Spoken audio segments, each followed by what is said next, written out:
out of this. One is a story that, well, first of all, we never really run out of oil. We just run out of oil that is less expensive to extract than the marginal cost of using solar.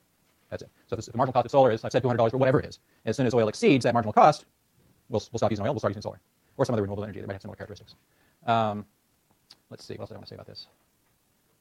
Oh, what's the elasticity of the aggregate energy supply curve out over here? Is it large or small? If this is perfectly flat, does it get larger or smaller as we move farther up? Yeah, so remember, we're dividing by the slope of a ray out here. So yeah, the aggregate. And assuming this is sloped up a little bit, as we move out, the percentage change in output for a given change in price gets smaller and smaller. But still, and if this was perfectly flat, it would be perfectly elastic. Okay.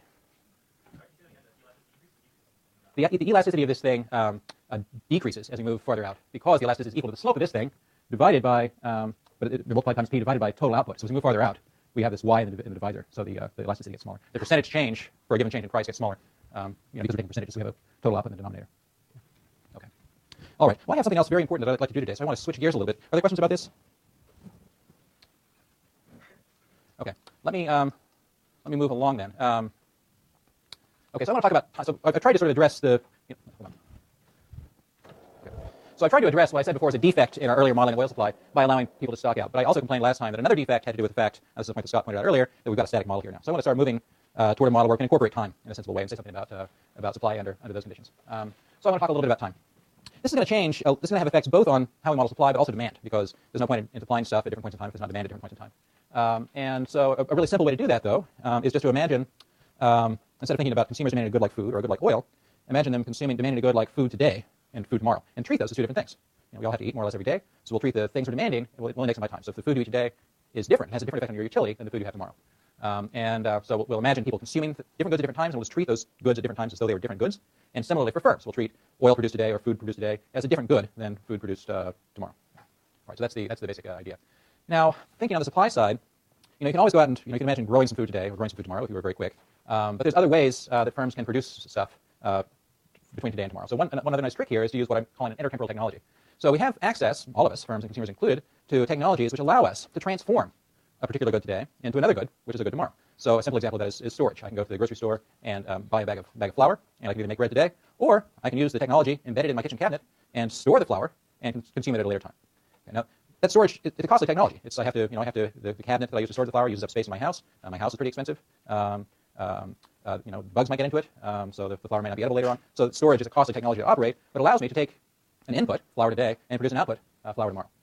All right, there are other things we can do that involve time. Most kinds of production do. Agriculture is a really good example, though, where you might take wheat seed that eventually might get turned into flour. You can take the wheat seed today, and you can either grind it, mill it, make flour, or you can plant it, and in a few months you can have more wheat. So agricultural technologies are another kind of intertemporal technology. You turn wheat today into wheat 6 months from now or something. And then finally, what I'm going to talk about, spend a little bit more time on today, and I guess next time, are credit markets. That's a funny technology because we're not actually transforming goods from a good today to a good tomorrow. But the credit market involves the exchange of a claim to a commodity or a good today into a claim tomorrow. So credit markets are sort of like an intertemporal technology. If I take $100 and go put it in an interest-bearing account, a money market account, for example, it gets transformed into a larger amount of money, just a tiny bit larger in the case of a money market account these days, but a larger amount of money in the future. All right. So I want to say something more about credit markets here, briefly. So I want to think about a firm here rather than a consumer. And so I'm probably going to repeat what I just said. So think of an intertemporal technology here. And what I want to do is index time. I want to index goods by t. I'm going to use t to indicate time. So in the story I've got here, you can have some output. So imagine that right now, the name of today is t. Okay? And tomorrow, or some future period, might be next year, might be next week, we have to decide. But anyway, let's imagine that tomorrow is t plus 1. So what I can do, and this is just illustrating my money market story, what I can do is imagine investing, say, $100 a day at time t. So here my investment is BT. That's I'm calling it a bond here because of the effect that's the form these things take. So I invest BT, and what I get back tomorrow or a year from now or whatever is the amount I invested times 1 plus whatever the interest rate on that bond was or whatever it was. Okay, so here's a story where I make an investment B. It's in dollars, so the input in a way is dollars. And then at a future period, I get out some output, which will be 1 plus RT times BT. The setup there is I want you to regard this as a very simple production function. It's a simple linear production function. The only thing, the thing you get to choose is the amount you're going to invest, BT, and then the parameter. So it's really a price or related to a price, the interest rate, RT. All right, questions about that? Yes. How do you put time in this here? I see you have an interest rate, so how long? So okay, so my comment here is meant to be that. So I'm going to, depending on the problem we're thinking about, we'll think about the period being, say, a day or a week or a year, and we'll just need to be careful with the definition, because because the amount of time that passes is really important for this, something that's conventional, and we'll do too when we talk about this, is to talk about the yield on an investment like this. So the yield is in effect, is an annualized interest rate. So if you had an investment that was going to last for 6 months, there'd be an interest rate which would depend on the amount of time the investment was going to last. To make it comparable to a longer term investment, you might want to imagine what would happen if you reinvested that, so you had a total period of time equal to a year. And so that's what generates these yields. Okay. All right, we have just a few minutes left. Let me.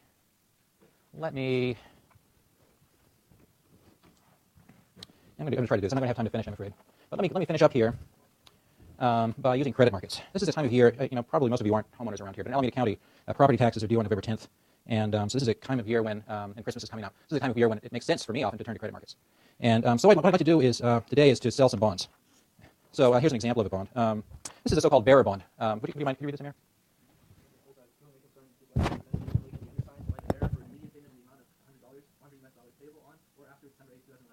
Could you hear that back or no? Oh, sorry. Okay. To whom it may concern, this letter may be presented to Ethan Liggett, the undersigned, by the bearer for an immediate payment in the amount of $100 payable on or after December 8th, 2011. And then my signature and so on. Okay, so this is, as Amir was saying, it's called a bearer bond. And the reason is because whoever possesses this paper after it's been duly signed and so on, you could give it to a friend, and they could return it to me. I give them $100. Whoever the bearer of the bond is receives the ultimate payment. So the maturity of this particular bearer bond, as Amir said, the maturity of this is a little bit more than 1 month. So it's due on December 8th of this year. So yeah, December 8th, 2011. So the maturity of this bond is 1 month from next Tuesday. And I assume that you might not have the cash on hand to pay for this. You didn't bring your checkbooks. So I'm going to ask you to pay for this if you buy it on Tuesday rather than today. So what I'd like to do is the same thing that the U.S. Treasury does, which is good enough for them. I don't know why it's not good enough for me. And I'd like to auction this bond off. So just to be very clear, what this piece of paper gives you is you give me the paper on December 8th or after, and I give you $100. So that's what this is. It's a bond that pays out $100 exactly on December 8th. Okay. So is that clear? All right. So let me go ahead and start the bidding. Who will pay me $50 for this? Okay, very good. So do I hear 75? Do I hear 90? Do I 100? do I hear 101? Right, so it only pays off $100. So just to make sure we're clear here. Okay. So but I'm totally serious about this. I expect you to bring your money on Tuesday. You're gonna cancel. Okay. So all right, serious bidders only. Do I hear 90? Do I hear 95? Do I hear 98? Do I hear 98? Do I have their hands up for 98? Some people. 99? Say 99. Do I hear 99.50?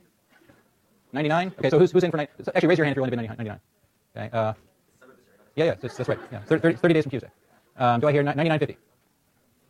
99.50? Okay, going once. Anyone want to bid more than 90? How about 99.51? Okay. 99.50. Going once. Going twice. Sold to Chris. Okay, very good. So you can, very good. So Chris, please bring a check for 99.50. Okay, and on Tuesday, and I'll sign this and return the bond to you. Okay, that's very good. So I've got another one here. This is a bond. The terms are identical, except the maturity is 1 year. 1 year from Tuesday. So this one's payable on or I'm sorry. What did it say? I'm sorry. This is actually a shorter term bond. I beg your pardon. So this one's 1 week from Tuesday. So I've got a 1 week bond here. So this is payable on November 15th. So let me go ahead and start the bidding here. So who will pay me? It's for $100. Yeah, everything is the same. The only thing that's different is the maturity, which in this case is 1 week from Tuesday. So it's payable on or after November 15th. It's a bearer bond. Otherwise, the terms are identical. So the only difference between the one we just auctioned is that this one pays off 15 days. No, more than that. It pays off in 1 week from Tuesday instead of 1 month from Tuesday. So 3 weeks difference. I can do the crash. Okay, so do I hear $99 for this bond? Do I hear $99.50? Do I hear $99.75? Okay, do I hear? I don't see. Do I hear $99.60? Do I hear $99.55? $99.55. Very good. Do I hear $99.56? Did you raise your hand? No. Okay. $99.50. Do I hear $99.56? $99.56. Okay. Going once. Going twice. Okay. $99.56. Very good. Do I hear $99.58? $99.58. Okay. Do I hear $99.57? Okay. Going once. Going twice. Sold to Eric for $99.56. Very good. Okay. And very good. So again, Eric, please bring a check or money or cash on Tuesday, and I'll present you with the bond. Okay. All right. So.